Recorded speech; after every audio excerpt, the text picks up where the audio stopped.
Hello everyone, welcome back to Dassi Insights. Today I want to talk about something many people feel but rarely say out loud. It's that quiet voice that whispers, "You're not good enough.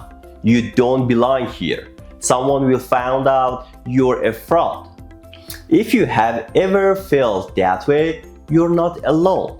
And more importantly, you're not broken. You're human. This feeling has a name, Imposter Syndrome.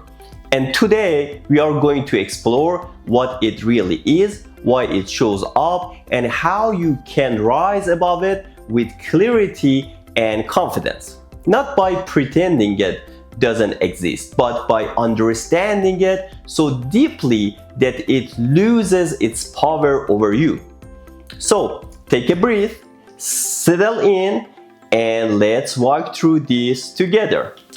Imposter syndrome doesn't always shout. Sometimes it's a soft, constant pressure. You get a compliment, and instead of feeling proud, you think, if only they knew the truth. You achieve something meaningful, but instead of celebrating, you tell yourself it was luck, timing, or a mistake. You look around at others and assume they have everything figured out, while you're just trying to keep up.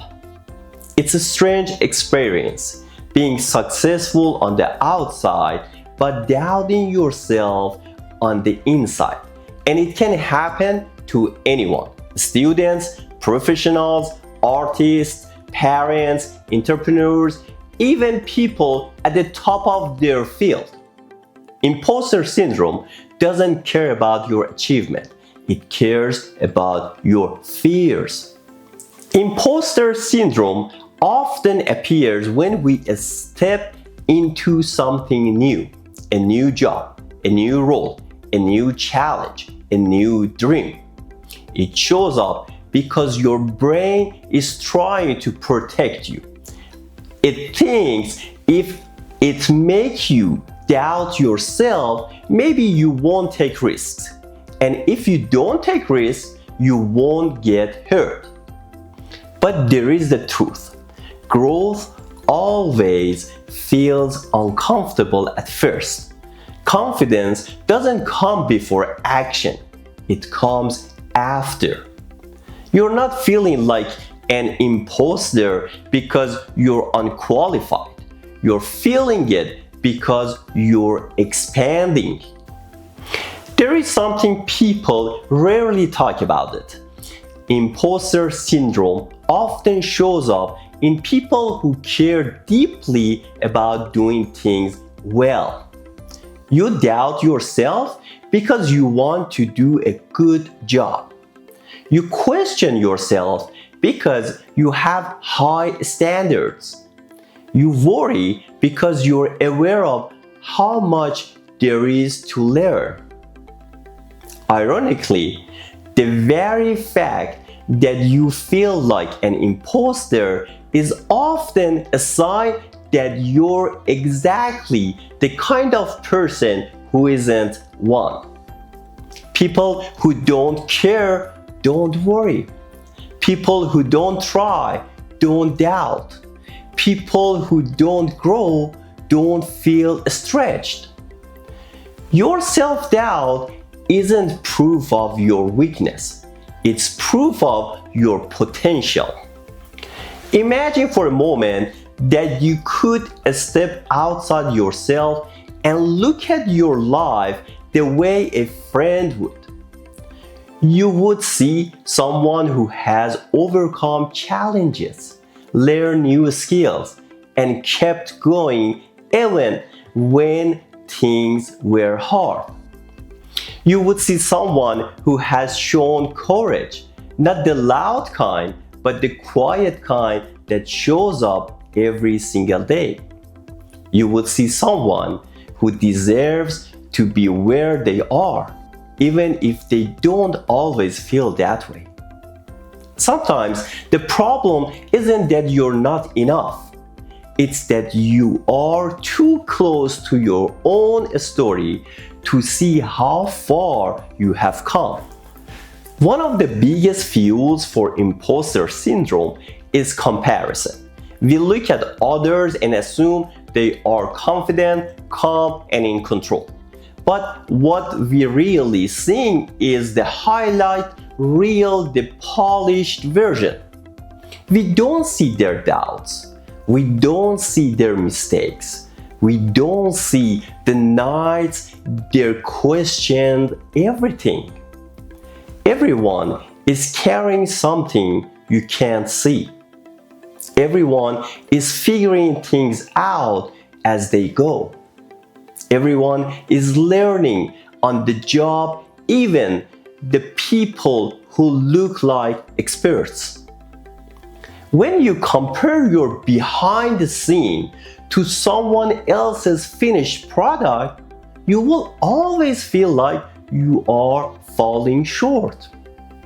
But you're not falling short, you are growing. Imposter syndrome loves to play a trick on you. It makes you believe that your achievements don't count, that they were luck or timing or someone else's mistake.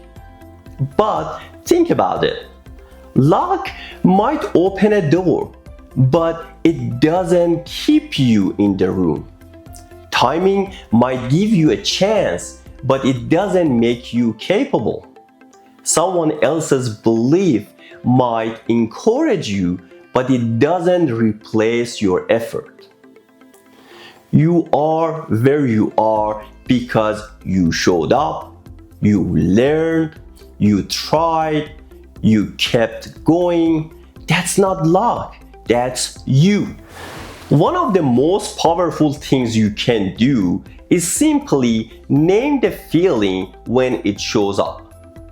Instead of thinking, I'm not good enough, you can say, this is imposter syndrome talking. Instead of thinking, I don't belong here, you can say, I'm stepping into something new, and it's normal to feel this way. Naming the feeling doesn't make it disappear instantly, but it makes away its authority. It reminds you that this voice isn't the truth, it's just a habit, and habits can be changed. Think about the moments in your life when you felt the most proud. Chances are those moments didn't feel easy while you were in them. They felt uncertain. They felt challenging. They felt bigger than you. But you grew into them. That's what's happening now. You are growing into the next version of yourself. And growth always feels like stretching. You're not an imposter. You're a beginner in some areas and experienced in others, just like everyone else. There is a quiet truth that many people never hear. You don't need to know everything to be worthy. You don't need to be perfect to be respected. You don't need to feel confident to make an impact. Confidence is not a requirement for action. Action is what builds confidence.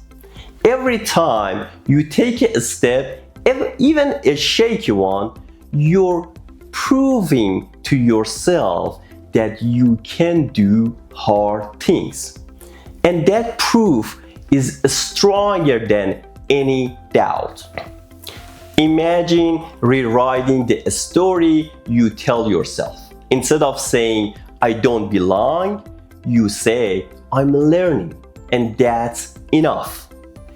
Instead of saying, I'm not ready, you say, I'm becoming ready by showing up. Instead of saying, someone will find out I'm not good enough. You say I'm growing, and growth isn't something to hide.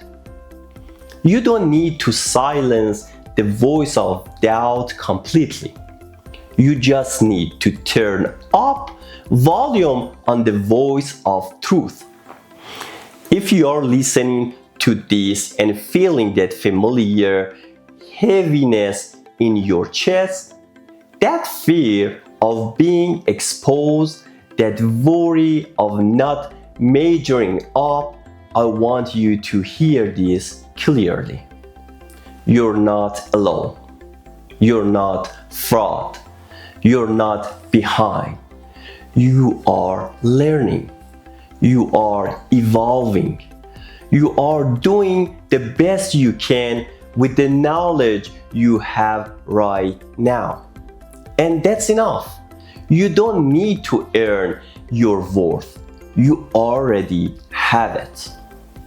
Before we end, take a moment to think about one thing, just one thing, that you have done in your life that require encourage. It could be something big or something small, something public or something private. Hold that memory for a moment. That was you. Not luck, not chance, not a mistake. You. And if you did it once, you can do it again and again and again. Imposter syndrome may whisper, but your actions speak louder. Your growth speaks louder. Your resilience speaks louder. You belong in the rooms you walk into. You deserve the opportunities you receive. And you are capable of more than you realize. Thank you for spending this time with me today on Dassi Insights. If this message spoke to you, share it with someone who might need it too. And remember, you're not an imposter. You are a work in progress. And that is a beautiful place to be. Until next time, keep growing, keep learning, and keep showing up for yourself.